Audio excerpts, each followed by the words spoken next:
கொரோனாக்கு அப்புறம் அந்த சார் சொல்கிற மாதிரி எனக்கும் அல்டிமேட் மெடிசனுங்கிறது பிடிக்காதது தான்.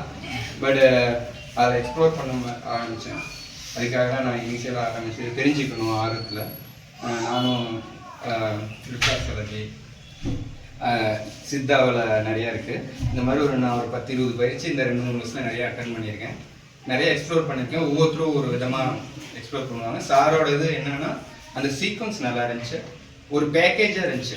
இது எப்படின்னா ஒரு மருத்துவர்னு கற்றுக்கிறத விட யாருனாலும் கற்றுக்க முடியும், அப்படி தான் இருந்துச்சு. சில இதெல்லாம் பார்த்தீங்கன்னா சித்தாவில் எடுத்திங்கன்னா அது அந்தந்த தியரி இருக்கும், நாம தான் கனெக்ட் பண்ணோம் டாட்டை. இவர் ஒரு பேக்கேஜாக கொடுத்துருந்தார். இந்த இதுனா இது இவ்வளோ சிம்பிளிஃபையாக இருந்துச்சு. இன்னொன்று ஃப்ரெண்ட்லியாக ஆஸ் யூஷுவல் நம்மளோட இந்த யங்கர் ஜென்ரேஷன் மாதிரி பேசினார். அது யூஸ்வலாக அதோட நார்மல் தான். அதே மாதிரி இந்த டயக்ராம் எல்லாம் கிளியராக இருந்துச்சு. இந்த எக்ஸ்பிளேஷன் பண்ணுறது ஒவ்வொரு ஸ்டெப்பு எந்த சீக்வன்ஸில் போகணுன்ட்டு அது சிறப்பாக இருந்துச்சு.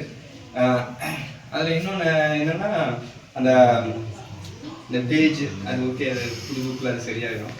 அது ஓவராலாக எனக்கு அது இந்த புக்காக இருக்கட்டும், மெட்டீரியல்ஸாக இருக்கட்டும், அந்த பயிற்சியாக இருக்கட்டும் மிக சிறப்பாக இருந்துச்சு.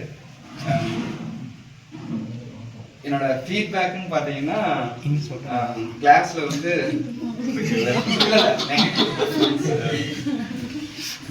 ஃபாதர் சைடு எப்படின்னா ஒருத்தரே இது பண்ணுறாரு.